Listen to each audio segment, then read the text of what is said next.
नमस्ते बच्चों, आज हम लोग जीवावरण पढ़ेंगे।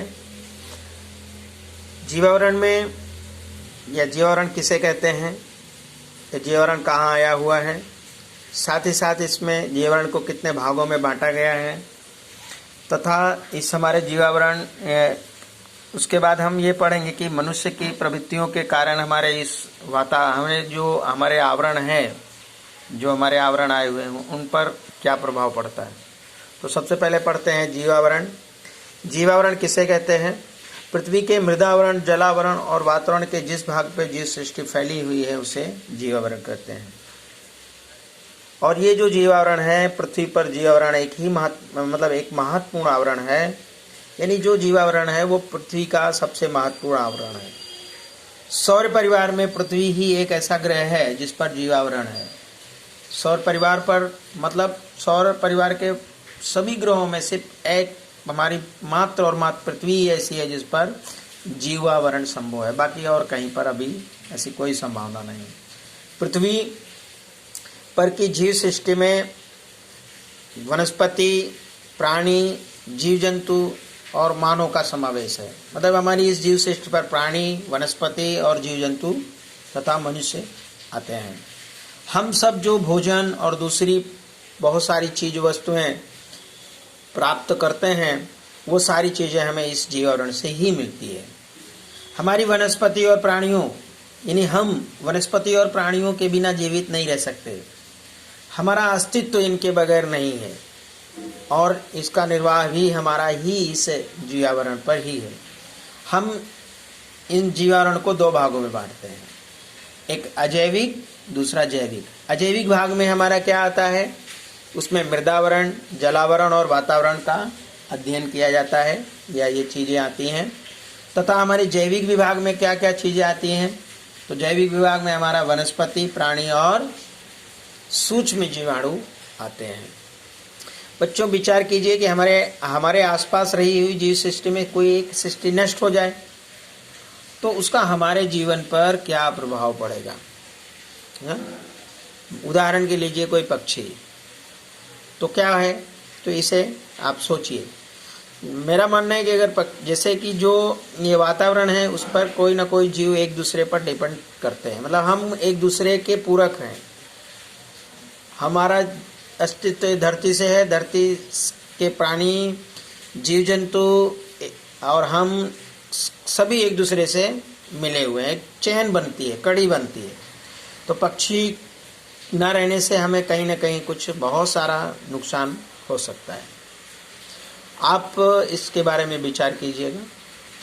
चलिए अब हम पढ़ते हैं कि हमारे द्वारा जो कुछ प्रवृत्तियां होती हैं जाने अनजाने में, चूँकि हमें अपना विकास करना है तो हमारी प्रवृत्ति करनी है, तो उसके वजह से कुछ ना कुछ हमारे इस धरती को नुकसान होता है। तो सबसे पहले हम बात करें कि जो हमारी ये जो मृदावरण है उस पर क्या प्रभाव होता है।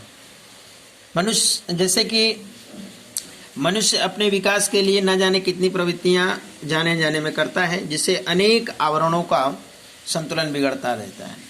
जैसे मनुष्य अपनी खनिज प्राप्त करने के लिए बहुत अधिक खनन करता है, खुदाई करता है, भूमिगत परमाणु परीक्षण करता है, जमीन के नीचे परमाणु का परीक्षण, खनिज तेल प्राप्त करने के लिए बहुत अधिक गहराई तक खुदाई करता है, आवश्यकता से अधिक पाताल कुआं तैयार करता है। इन सारी प्रवृत्तियों को करने में हमारे मृदावरण का संतुलन गड़बड़ हो जाता है। ये जो है हमारे कहीं ना कहीं ये सारी चीजें हमारे ऊपर प्रभाव डालती हैं। दूसरा, शहरों और गांवों की अशुद्धियां और औद्योगिक कचरा तालाबों में फेंकने से हमारे तालाब प्रदूषित होते हैं। तो ये हमारे गांव से, शहर से जो औद्योगिक कचरे हैं वो तालाबों में छोड़ दिए जाते हैं। इससे हमारा तालाब का पानी प्रदूषित होता है और वो पानी जिस यूज में अगर जैसे हम पीने के लिए यूज कर रहे हैं तो हमारे लिए नुकसानदायक होगा। कोई जानवर पी रहा है, जीव जंतु पी रहे हैं तो उनको भी नुकसान होता है। तो इससे हमारे जलावरण का नुकसान होता है। उद्योग धंधे, कारखाने, दूसरा देखा गया है कि जो उद्योग धंधे हैं उनका जो गंदा पानी है वो गटर लाइन के द्वारा नदियों में ही छोड़ दिया जाता है। औद्योगिक क्षेत्र में गंदे और रसायन युक्त पानी का निकाल समुद्री जीवों का विनाश करता है। अब इन सब का जो है निकाल करते हैं तो ये हमारे वातावरण को प्रभावित करता है। गर्मी बढ़ने से ध्रुवों प्रदेशों का बर्फ पिघलने लगता है, जिससे हमारा जल जो है ज़्यादा इन्हीं हमारे इस वातावरण हमारी जो धरती है उस पर पानी का प्रभाव ज़्यादा हो जाएगा, तो हम लोगों को नुकसान करेगा।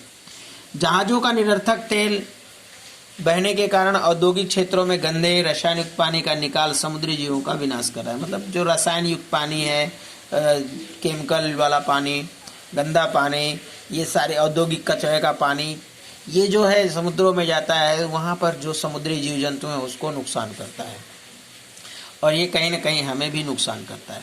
उद्योग, कारखाने, पावर स्टेशन, वाहनों द्वारा दूषित हवा, यानी उद्योग धंधों की, कारखानों की, पावर स्टेशन की, वाहनों की जो ये धुएं निकलते हैं, ये वातावरण में जाकर इकट्ठा होता है और वो हमारे वातावरण को बहुत अधिक प्रभावित करता है।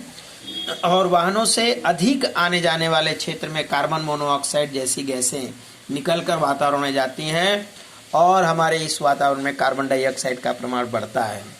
बच्चों, कार्बन डाइऑक्साइड का जब प्रमाण बढ़ जाता है तो गर्मी की मात्रा बढ़ जाती है, हमें सांस लेने में तकलीफ आती है और हमारी पृथ्वी खूब गर्म होने लगती है। धरती का टेम्परेचर बढ़ जाता है। आजकल आपने देखा होगा कि जो टेम्परेचर है गर्मी के मौसम में 50 तक पहुंच जाता है, ठंडी के मौसम में 0 डिग्री तक पहुंच जाता है। तो ये सब हमारे द्वारा की हुई प्रवृत्तियों का ही परिणाम है। जहाँ पर कम वर्षा होती है वहाँ ज़्यादा वर्षा हो जाती है, कभी कभी तो बाढ़ आ जाती है।